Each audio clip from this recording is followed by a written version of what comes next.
Good morning, and welcome to our service for August 30th, 2026. We are delighted that you have joined us today. Every soul is welcome here. And to our beloved online community, we cherish the gift of your presence today. We would love to connect with you, so please reach out in person or online. Today, we welcome back our good friend, Shane Elmore. His talk is entitled, What Does It Mean to Believe? Are your beliefs really yours, or were they handed to you? Together, we'll explore the difference between thoughts and beliefs, where our beliefs come from, and how they shape the way we see ourselves, spirit, and the world around us. Now let's join Aaron Foltz, Curtis Bringle, Robin Mordecai, and Bruce Wayne as we sing our welcome song. I'm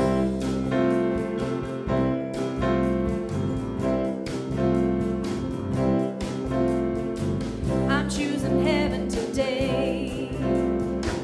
I'm choosing heaven today.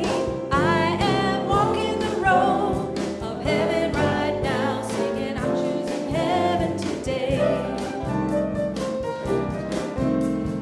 I'm choosing giving today, love, excuse me. I'm choosing love today. I am walking the road of heaven right now, singing, I'm choosing love today. I'm choosing beauty today.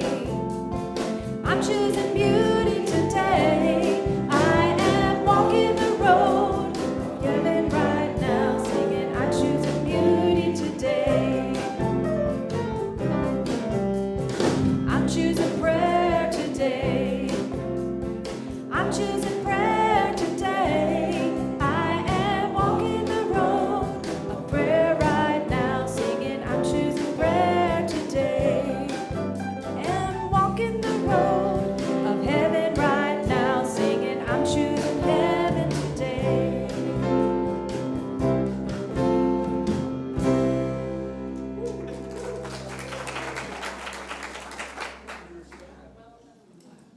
Good morning. Please join me as we affirm our statement of faith. Together, there is only one presence and one power active in the universe and in my life, God the good, omnipotent. And now let us unite our spirits as we hold this vision for our church. Together, we are an open-hearted spiritual community, powerfully transforming our world by honoring the sacred in all. And we practice this mission together.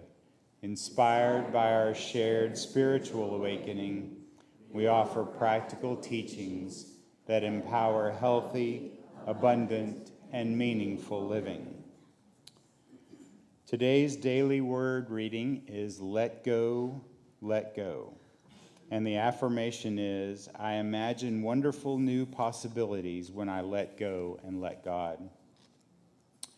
There were times when I wanted something so desperately that when it didn't happen, I sank into bitter disappointment.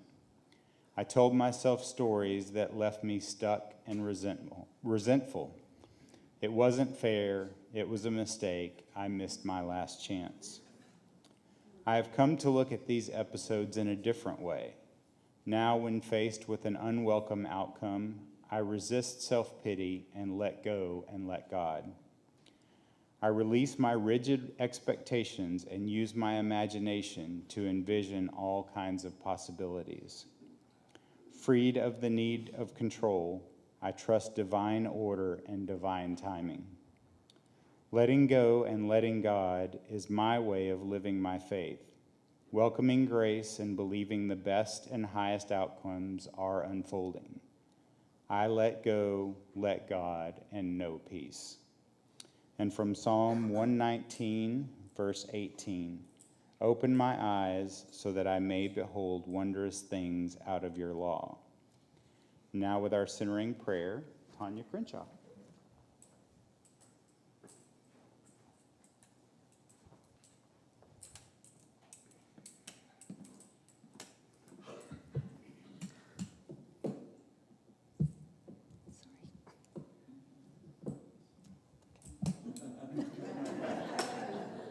I'm a little shaky.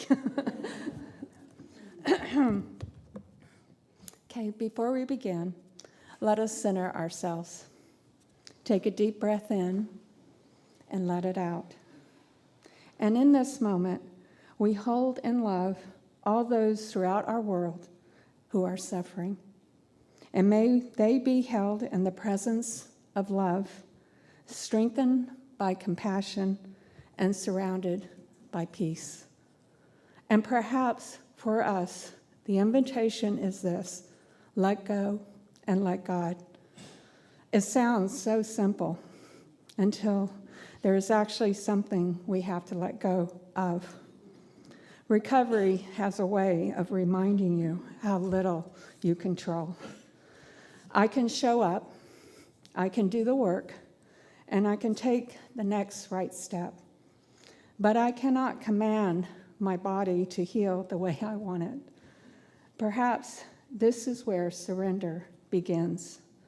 Not in giving up, but in recognizing the difference between what is mine to do and what is mine to release, and sometimes what is mine to receive. Perhaps surrender is this simple: empty hands left open, and grace having somewhere to land. We hold tightly to how we think something should happen, when it should happen, and what the answer should look like. But what if we loosen our grip? What if the unexpected opens a possibility we simply cannot see yet? Letting go doesn't mean I stop participating in my life. I still show up. I still take the next step. I simply release the need to know where it must lead. The psalmist asks, "Open my eyes so that I may behold wondrous things." Maybe that too is surrender. Not give me exactly what I ask for, but help me to see what I cannot see before me. So what are you holding so tightly that Spirit may be inviting you to loosen your grip? What if you do what is yours to do and trust God to do the rest? And let us affirm, I release what I cannot control. I trust divine order and divine timing. I open my heart to the possibilities I cannot yet see. I do what is mine to do, and I let God do the rest. And so it is.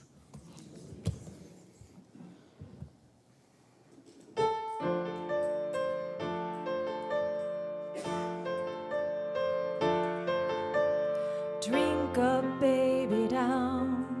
Are you in or are you out? Leave your things behind, 'cause it's all going off without you. Excuse me, too busy, you're writing your tragedy. These missiles you bubble wrap when you've no idea what you're like. So let go, jump in. Oh, well, what you waiting for?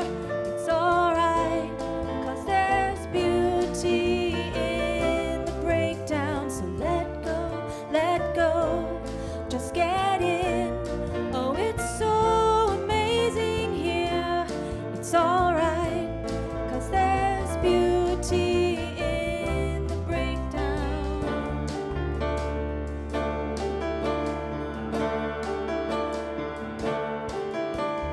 Gains more than it gives, and then it rises with the fall. So hand me that remote. Can't you see that all that stuff's a sideshow? such boundless pleasure. Leave no time for later now. You can't await your own arrival. You've 20 seconds to comply. So let go, jump in. Oh well, what you waiting for? It's alright, 'cause there's beauty in the breakdown. Let go, yeah, let go. Just get in. Oh, it's so amazing here. It's alright, 'cause there's beauty in the breakdown. Hey, yeah, hey, yeah, hey, yeah, hey. Hey, yeah, hey, yeah, hey, yeah, yeah, yeah, hey, yeah, hey, yeah, hey, yeah, hey. Hey, yeah, hey, yeah, hey, yeah, yeah. Let go, jump in. Oh well, what you waiting for? It's alright, 'cause there's beauty in the breakdown. So let go, just get in. Oh, it's so amazing here. It's alright, 'cause there's beauty in the breakdown.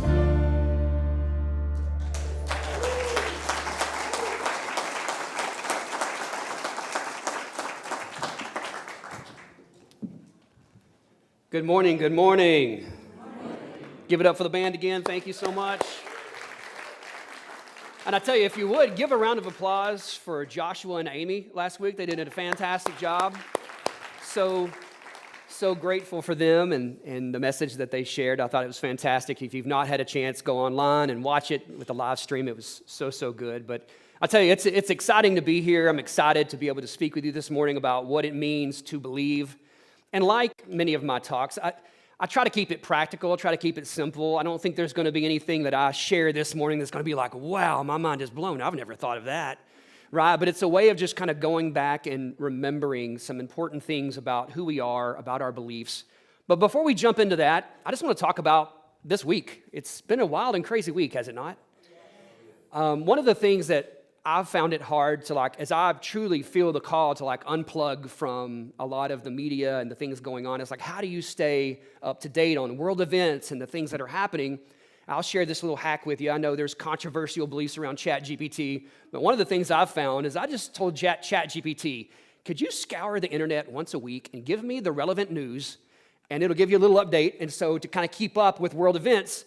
And it's wild, too, when you unplug. It's amazing how the information that you need somehow ends up getting to you through conversations with other people. Have you ever tried that?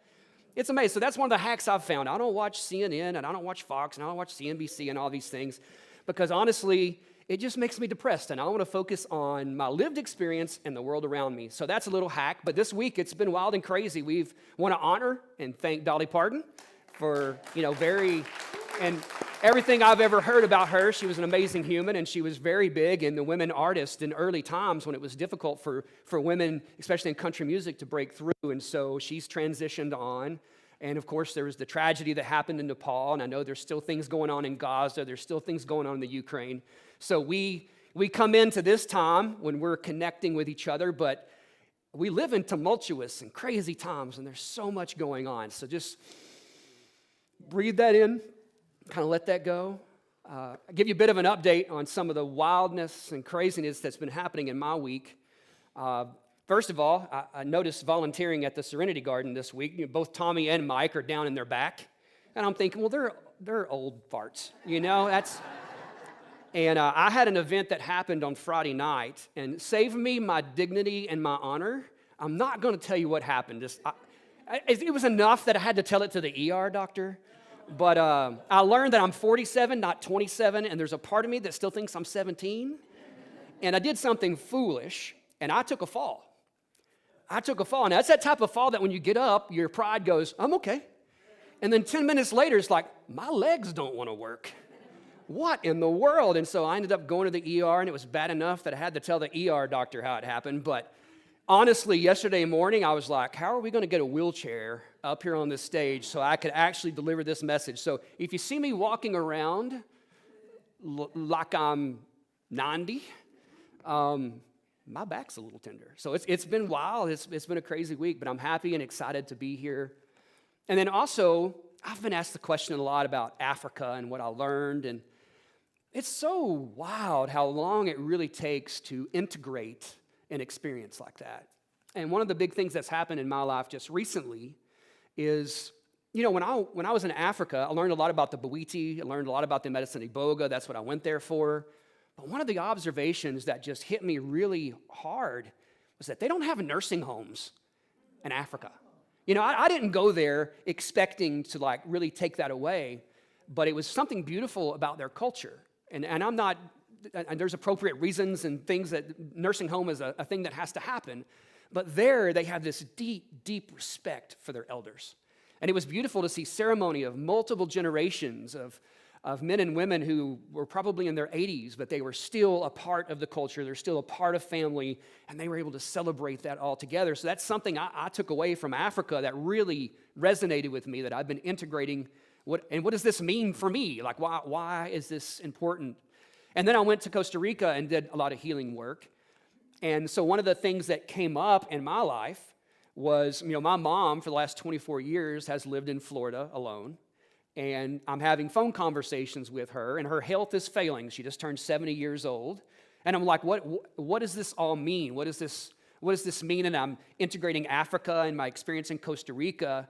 And I tell you, I'm very happy to live in Texas. Our healthcare here is much better than the healthcare in Florida because she was going to doctors, and she has a lot of health issues and really wasn't getting any answers. And so Spirit led me. I got on the phone with my mom, and I'm like, Mom, how about you come and live with me?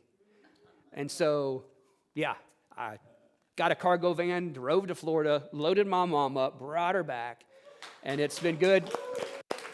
It's good to have my brother here this week and his wife Kimberly and their children. It's been a good thing, but part of just the chaos of this past week, as soon as I get mom back, the timing was perfect, right? She ended up going into the hospital, ended up going into ICU, then she was 10 days in the hospital. And now she's in rehab and doing better, so she'll be coming home as soon as she gets a little bit stronger. But yeah, that's things going on in the world, and that's a little bit about what's going on in my world. And I know that if you had the chance to stand up here, there's all kinds of beautiful, chaotic things going on in your world. And I truly believe that this is, at some point before we came into this human experience that we're having, we knew what we were signing up for. We knew what we were signing up for, and we came for such a time as this. I think it's the most exciting time as a human to ever be on the planet. And so let's just sit with that for a second as we move in, and we can just let all of those things go and just tap into Spirit, tap into the flow as we talk just a little bit about what it means to believe. So just let those things go. Let your mind be at ease. What does it mean to believe? Now, before we get into belief, it's a complex question. It really is a complex question, and context matters a lot. But the word belief, before we unpack that, I'm going to look at a couple of other words, because in our English language, sometimes we only have one word when other languages have multiple words for that. So the one that I think about, and I've talked about before, is the word love. What does that mean when you say, I love you? Right? We can say, I love tacos. And then we can tell our children, I love you. Same word, but clearly there's a difference, right, between the love we have for our children or a significant other and tacos. But we only have one word for that in the English language. Now, in the scriptures, like the Hebrew language is a very rich, ancient language, and there are multiple words. You know, there's words like ahava and dod and raya, and there's different words that relay the word love in multiple different ways depending on context, right? So love is very nuanced in other languages. We have one word, right? In the Greek language, there's multiple words for love. One of those is one that we're very familiar with. Like, that's the I just drew a complete blank. In the Greek language, Agape, thank you. Thank you. I knew the word, I promise. Thank you. Yeah, agape, right? It's a very rich word. And I looked into the Sanskrit, and of course, I love kirtan, and I can't pronounce half the words, so I didn't bring all those. But there's like 5 or 6 different words for love. So it's very nuanced, right? When you talk about love and what that means, we sometimes are limited by the English language. And it's 2 words here, but when you're talking to someone and they say, I know. What does it mean to like know something? I'll give you the perfect example of when this really hit me. I had a lady who wanted her dog trained.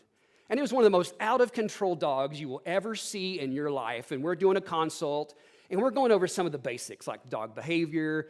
We're mastering kind of the walk. And I remember when I'm talking to her, as I'm teaching these things that she's paid me to teach her, everything I said, her response was, I know. I know. And this goes on for like 10 minutes. Everything I said, I know. I know. And then I finally had to stop, and I was like, listen, if you knew, we wouldn't be having this conversation right now. So what does it mean to know? It's like you may be familiar, you may have heard the concepts, but to say I know is very different, and that gets us in trouble. There's a lot of things that we think we know because we heard them or we're familiar with them, but we haven't really known it in the way that really connects to a deeper understanding. Can you understand what I'm saying here? So how about this? If I asked you, do you know the song, raise your hands, do you know the song Smooth Criminal by Michael Jackson? Raise your hands. How many of you know that song? Okay, quite a few of you. Okay, so I said, do you know that song? And a lot of us raise our hands. Most of us are familiar with the Michael Jackson song, Smooth Criminal. But if I said to you, okay, if you know that song, get up here and sing it. That's why some of you didn't raise your hands. Like, I know that song, but I don't know where this is going, so I'm going to keep my hand down. Right, so I say, do you know that song? We raise our hands. How many of you could get up here and actually, I'm not going to ask you to do it, so you say, I know that song. Raise your hand. Not every word, right? We may know the chorus. Yeah, I got some artists down here. Going, yeah, I know that song. When I asked Julie, do you know this song? I'm asking Julie that song for a reason. I'm not asking her, are you familiar with it? I'm asking her, I'm speaking on a topic. Do you know this song? Could you do it? She's like, yeah, I could do that. I know that song. But when you tap into knowing a little bit deeper, there's more than knowing just the chorus or just the words. When you get into the artist, and I just found this was interesting. I wanted to share to kind of communicate the idea of a deeper knowing. How many of you know what that song, Smooth Criminal, is actually about? Right? So there's more than just knowing the words, but when you get into the creator of the song, it's a song about a girl who was assaulted, and it was kind of a check-in after an assault that happened. But something I found fascinating is the character of Annie. Annie, are you okay? Annie, are you okay? Are you okay, Annie? You know the song we're talking about? How many of you know who Annie is in that story? Have you ever taken a CPR class?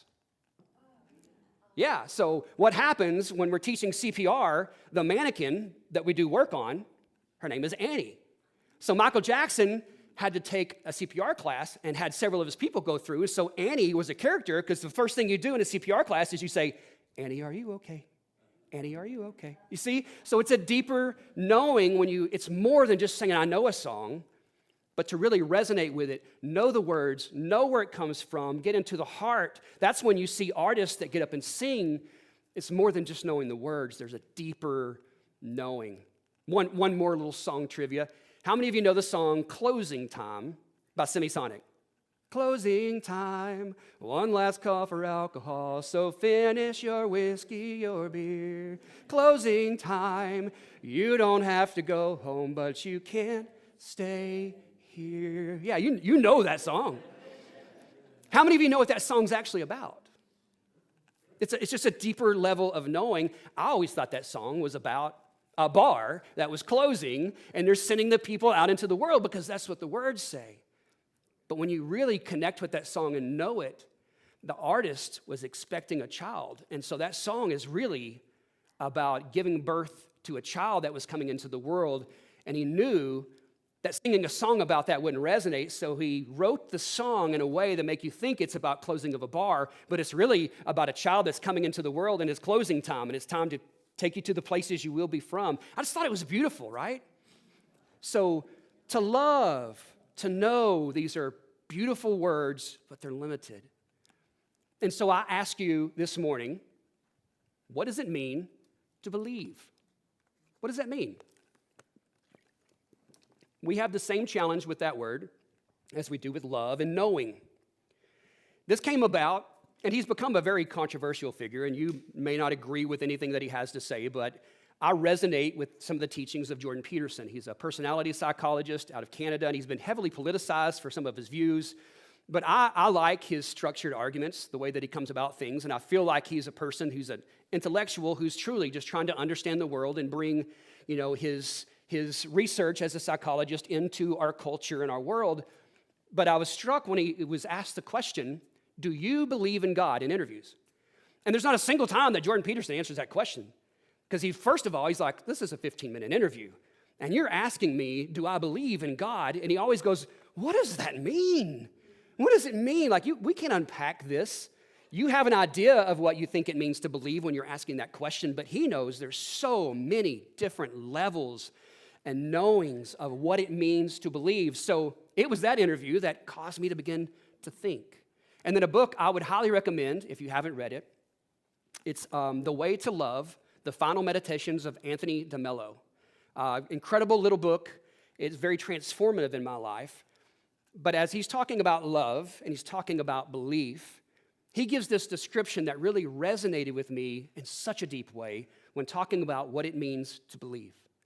So he begins to talk about how when we believe something, in the work I do, part of the job is to get to people's core beliefs. We have a set of core beliefs that we've been fed, that we've been told, that we've been brainwashed in a way about the way the world works. And so he goes into this beautiful description of it might have happened when you were 6 years old or 8 years old. You take on a message, you take on a belief, so to speak, about the way the world is. And so I will use the example of the core belief that I run into all the time when I'm working with people is the belief, and the wording may be a little bit different, but the belief that I am not worthy of love. I'm not worthy. I'm not worthy of connection. And this is something that happens in a very, very early age. And there's a lot of different core beliefs, right? But we're going to talk about this one right now. And what he says, he kind of gives this description that when we're young, we take on a message. It might have been from our parents or from our siblings or a coach at school. It might have come from a teacher. It might have came from media. But we take on this belief and something happens. We say, I'm not worthy of love unless X, Y, and Z. And it's almost as if at a very, very early age, it's like you take a pill, this pill of belief around the way the world is and around the way the world works. And this is part of what Joshua was talking about last week with the neuroscience and the way these things work. But once we take that pill and we swallow that pill, the things that we truly believe, many times, we never think about again. So picture yourself at 6 or 8 years old, or maybe younger, maybe a little bit older. You took on a core belief. And once you swallow that pill, it becomes part of our operating software. So when you're using a computer or you're using your phone, you're very familiar with apps. But how often do we actually think about the operating software? How often do we think about the thing that's running in the background that makes everything else work? So when we swallow that pill, we usually never think about it hardly ever again. And so when I go to work with people and I ask the question, do you love yourself? The answer is almost always yes. Yes, of course I do. And I have to say, I don't think you do. I don't think you do, right? Because you would never treat someone else that you love the way that you're treating yourself. You would never stay in a harmful relationship. You would never tell your children that you love to treat their body the way that you do. And so we sometimes have to come to a place where we are forced to look at, some of those deep-seated core beliefs. And what's happened, and this is true for me, and you have to listen and take it in and see if this is true for you. I told you, when you really believe something, you really don't think about it much. But what happens is if I take a pill that says I'm not worthy of love, that thought hardly ever crosses my mind anymore. It's part of my operating software. What happens is since this is a core belief that I don't have to think about anymore, what begins to happen is as I go out into the world, there's so many things that we can focus on. There's so many places that we could give our attention. But what begins to happen is we're only focused on the things that validate that core belief. Are you with me? So what happens is when someone doesn't return a phone call, or someone, you text them and they ghost you and they don't text back, or you're in a social setting and someone gives you a look, you're not thinking about the core belief of I'm not worthy of love and connection. What's happening is you're just looking for evidence to affirm that belief. Make sense? And there's other things happening at the same time that would show you that you are worthy of love and connection, but because of the belief, you just can't see it. You can't see it. So something has to transpire. Something has to happen. And personally, and I know here at Unity we teach a lot about affirmations, and for me, affirmations alone wasn't doing the job for me at times. Now, they're very, very valuable, but in my experience, they're really only valuable after we decide to believe something different. And it is a conscious decision to decide. And I think I may have shared this before. The word decide means something. When something ends in side, it means the death of something, right? Herbicide, pesticide, fungicide, decide. That means that you have to kill an old belief, and you have to say, I believe, I'm making a decision today that I am worthy of love. And then and only then are you forced in your mind to begin to look for evidence to support this new belief. And you're going to battle with it at first as you decide that you're worthy of love, because maybe it's things you've read in the scriptures or things that you're being told, things that you've learned to be true. When you truly decide, now your conscious mind is forced to begin to look for evidence to the contrary. And it's then and only then that your attention will go to things that validate that new belief. Make sense? So we're deciding that that's true. And this is when I have found affirmations to be the best. Right now, we've decided that we're worthy of love. We believe that we are worthy of love. And so now we are forced to find evidence to support that. And before long, it becomes a core belief. And so how do we really know what it is that we believe? Because we know our mind plays tricks on us, and just because we think something, we think we believe it. And again, just because you think it doesn't mean it's true. Now, a couple of things I found, and this is true for me. Again, you have to see, is this true for you? When I truly believe something, I don't have a lot of need to defend it. When I truly believe something, like, for example, and some of you may hold this belief, but I talk to people all the time, I believe the world is round. There are people who will adamantly defend that the world is flat, okay? Now, when I get into this conversation, I don't know if you've been in conversation with people like this, and maybe you're a flat earther and you believe that, but this incessant need to debate it and talk about it, I'm like, I believe the world's round. You can believe what you want. I don't feel this incessant need to defend myself. Are you with me? So one of the ways I've found is that when I say I believe something, but I don't really believe something, I will adamantly defend it and talk about it. Right? So politics, I don't relate with the left or the right. I'm not sure where I believe on some things. It's very complex and nuanced, and so I can argue and debate with you all day, because part of that argument is me trying to convince myself that that's what I believe. And if I convince you just enough, I did this with many of the Bible teachings I was taught. I always had to go out and defend it.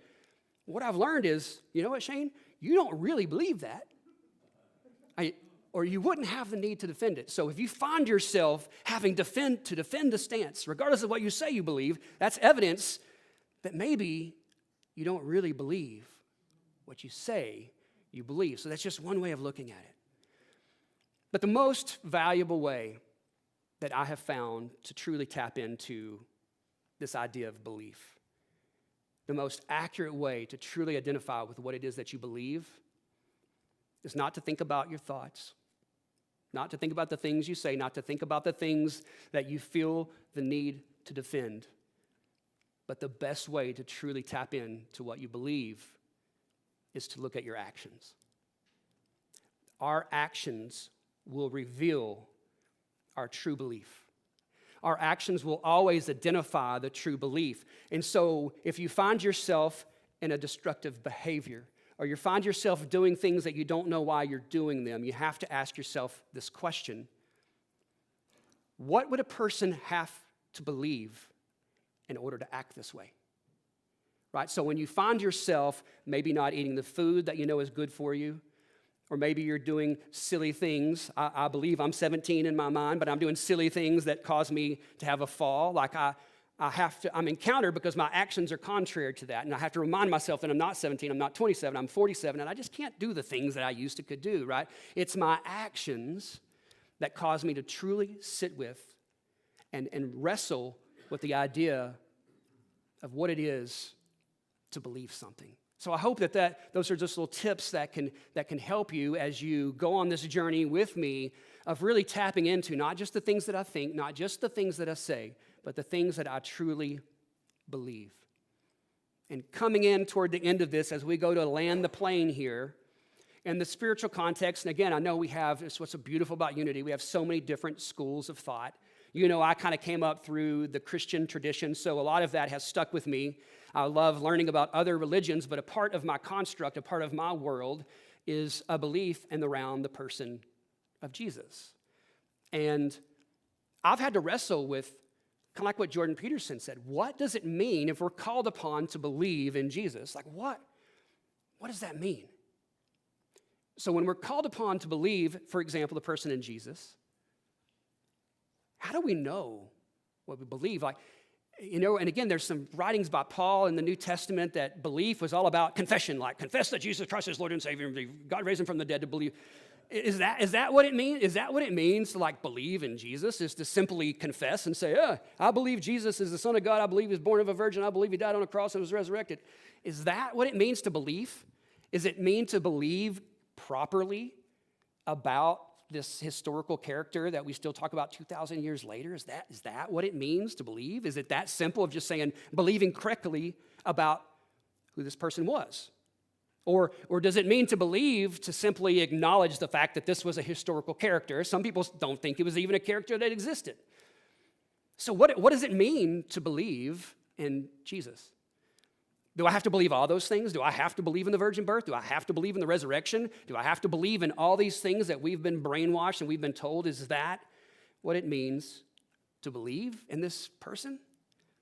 I dare say to you, regardless of what your beliefs are about Jesus, I've gotten to know so many of you here, and whether you're a Buddhist or Hindu or atheist, I can tell by the interactions with you that in some way you do believe.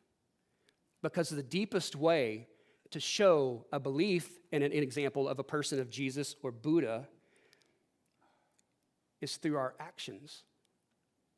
When we connect with this character, what it means to believe is to simply go, okay, what did this person teach? How many of you love God? Yeah. How many of you love others? How many of you, when someone offends you, you don't retaliate back and you turn the other cheek and you walk away? How many of you, when someone's asked you to do something and they ask you to do this task, you find yourself going the extra mile and going above and beyond what was asked of you? See, that's what Jesus taught all the time. He says, if you love me, follow my commandments. And his commandments were not a set of rules, but a beautiful, simple way of living in this world.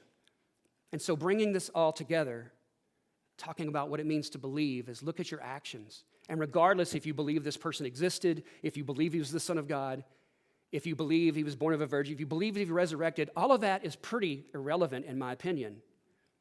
But I can see it through yourself. I see it in myself. That belief is there because I live out to the best of my ability, not perfectly, but the best of the ability that I can, that says, yes, I do believe. And so that's my invitation to you today, is to let go of your thoughts.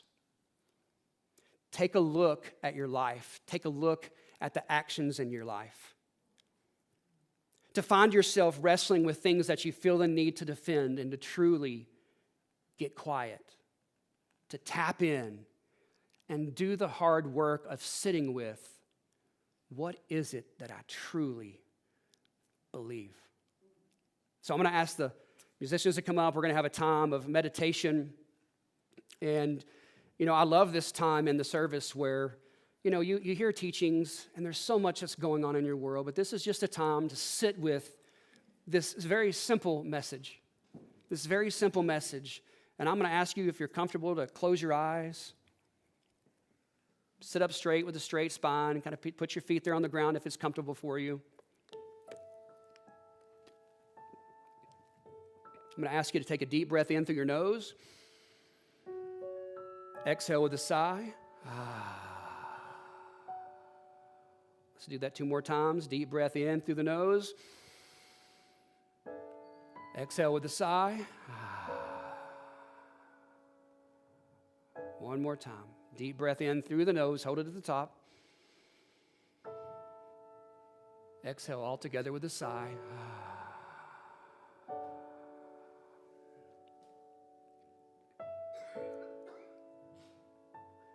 I invite you to just let your thoughts flow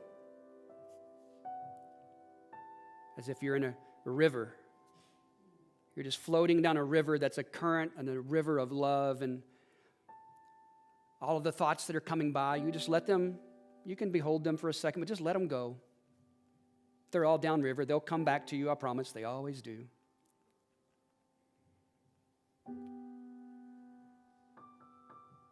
And in the silence, try not to think about the things you have to do when you leave here. Try not to think about the things that were happening before you got here, but just be present with your breath as you breathe in your nose and out of your mouth.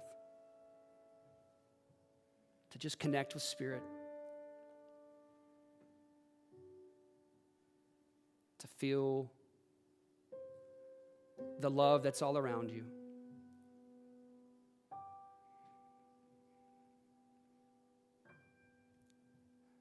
And I just, as you're sitting there, floating in this beautiful river of love,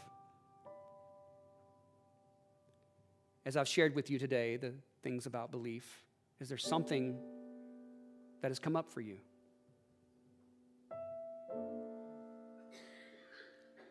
Is there something about your life, the way that you're living your life, that seemingly is in conflict with what you say or think that you believe?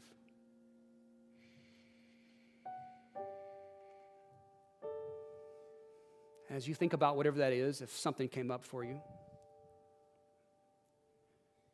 I just want you to hold that idea or that action, and I just want to hold it in your mind's eye. And in this moment, don't judge it. Our ego wants to judge it, wants to tell stories around it, wants to shame you for that belief, but I just want you to hold whatever that action or that belief is, just to hold it in your mind's eye. And as you're floating in this river of love, can you just ask Spirit and yourself to love that part of yourself? To speak love to it. Because really, at the end of the day, love is what it needs. You need to love that part of yourself.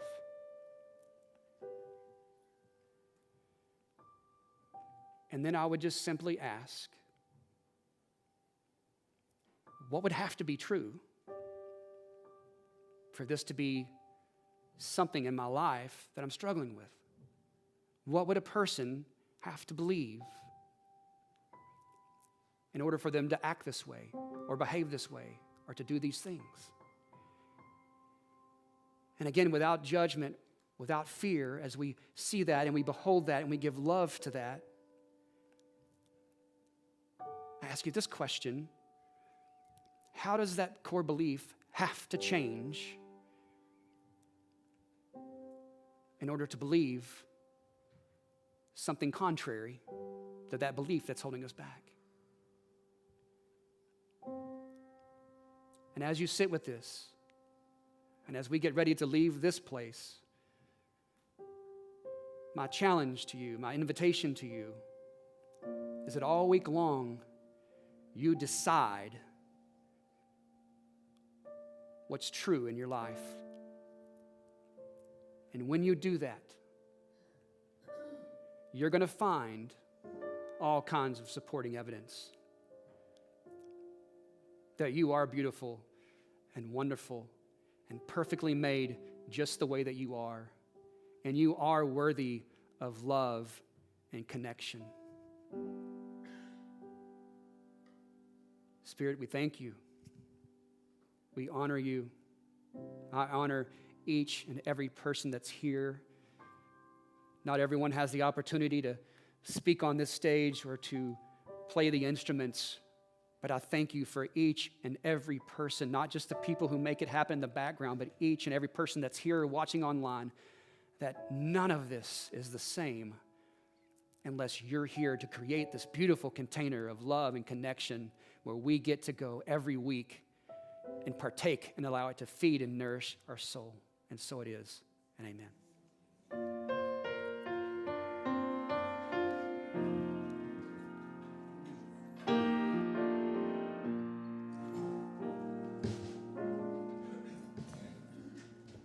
Now, as we prepare our offerings with love and gratitude, we activate the law of giving and receiving. We complete this sacred circle as we affirm that our spiritual community thrives through the faith and the generous contributions of all who call it home. As our ushers step forward, let us infuse our offerings with intention and love. To our cherished online family, if this lesson uplifts you in your spiritual growth, please consider including us in your abundance practice. Your donations elevate our shared journey. We thank you for the gifts that you have already sent and affirm the gifts you are sending now. For all our giving options, please scan or tap the QR code on the screen or on the back of the chair in front of you. And now, let us offer this affirmation of abundance. Divine love, as me, blesses and multiplies all that I am, all that I have, all that I give, and all that I receive.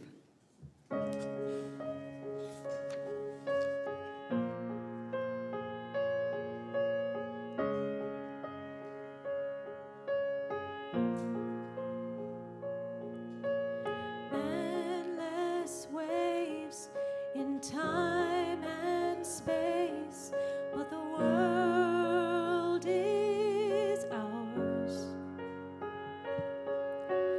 Give and take, we bend and break till we reach the stars.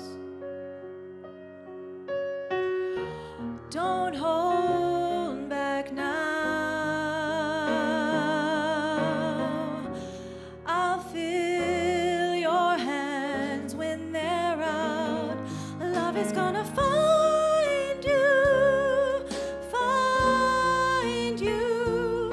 If you feel shattered, lost, and broken, that's when you need your heart wide open. Love is gonna find you, guide you. You gotta share the gifts you're holding. Don't be afraid of where you're going. Just believe.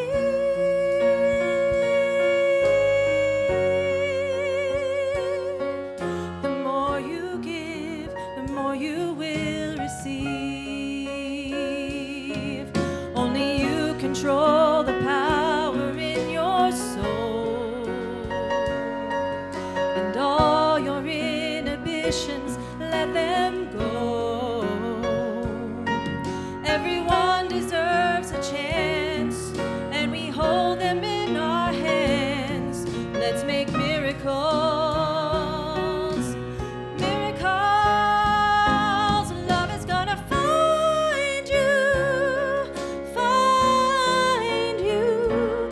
If you feel shattered, lost, and broken, that's when you need your heart wide open. Love is gonna find you, guide you. You gotta share the gifts you're holding. Don't be afraid of where you're going. Just believe.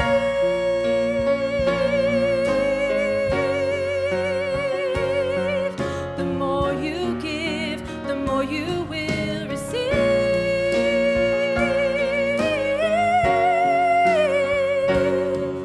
The more you give, the more you will receive.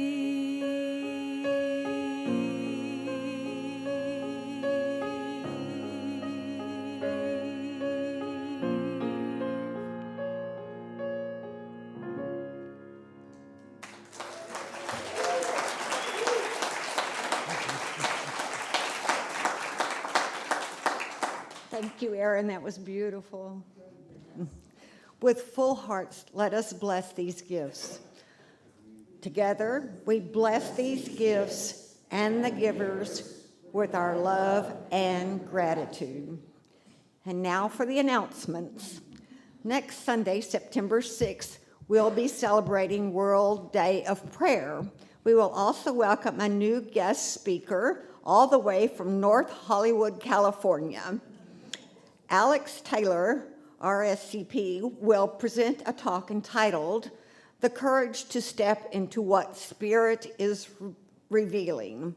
Our chaplains will also be sharing blessings and prayers during and after the service.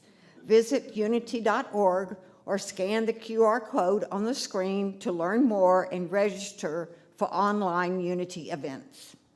Next Sunday is also potluck. Bring a dish to share and join us for food, fun, and fellowship. All are welcome. Today is Sundays on Sunday. Stay and enjoy the fun, fellowship, and lots of ice cream and toppings. And that's like an understatement, you guys. There are so many toppings back there.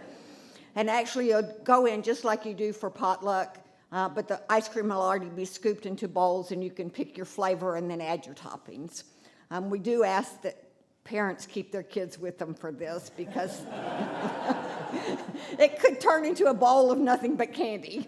The community table team is offering these treats in love offering basis with a suggested donation of somewhere between $5 and $10. All proceeds benefit our church. Keep those donations coming for our 4th annual Unity of Wimberley tag sale on September 19th. August is the perfect time to stay indoors and clean out those closets. September's not bad either. Please bring your stuff and put it in the room on the left down the hallway past the business office. We invite you to join us for the Wimberley Pride Parade on Saturday, September 19th. You can do this after the tag sale. If you would like to march, help decorate, or simply show your support, please RSVP on the events page or reach out to Monica Alexandria at alexandria.monica2@gmail.com. If you would like to donate for our Unity of Wimberley sponsorship, please see Aida after the service. We think we may be the only church there that would be a sponsor. That would be great. Shane Elmore will hold his next Breathwork for Motivation class on Sunday, September 20th for the fall equinox. The workshop will be held outdoors at the Blue Hole swimming area from 6:30 to 8:30. This is a love offering event with half of the proceeds being donated to Unity of Wimberley. Breathe in, get inspired, and take action. Please see Shane Elmore for more details. Ladies, it's time to save the date for our annual Unity Women's Retreat. Mark your calendars for Radiance and Renewal, a Mandala Journey, October 9 through 11th at the beautiful Wellspring Retreat Center between Wimberley and Blanco. More information and registration details coming soon. The Crisis Bread Basket needs after-school snack donations. Here to tell you more about it is Betty Potts.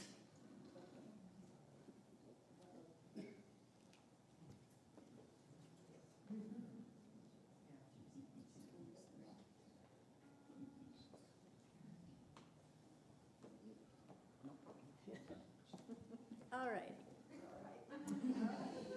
Some of you are old enough to recognize what this is. And when they did the slide for this, I had told them, I'm going to bring a pointer where I can point to them. And it was explained to me that I have to be another 6 feet taller to do that. But I went through great trouble to get the pointer, so I'm going to point at Tommy because I know he's a troublemaker. And if you see me pointing at you, that means I think you are too. Anyway, kids are back in school. they need snacks when they get home. And so most of the time, the things that we are bringing are cans of soup and green beans and things like that. But that's not a highly popular after-school snack if you're a little one. So there are things that you can bring that are not particularly expensive that mean a lot. You can get a decent-sized bag of small apples or mandarin oranges for just a few dollars. I know you see non-fat dry milk up there, and you think that sounds like a crummy snack. But if they have that, they can make a glass of milk and perhaps give them a cookie or a granola bar.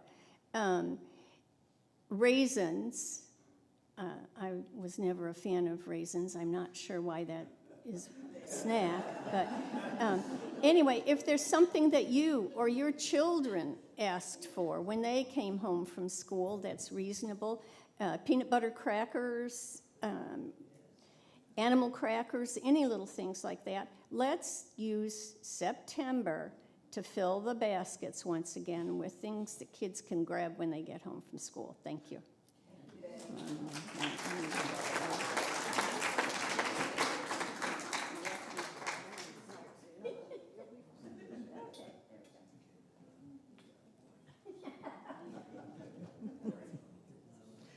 For all other announcements and happenings, please see the rotating video after the service in the sanctuary, the fireside room, or in the library.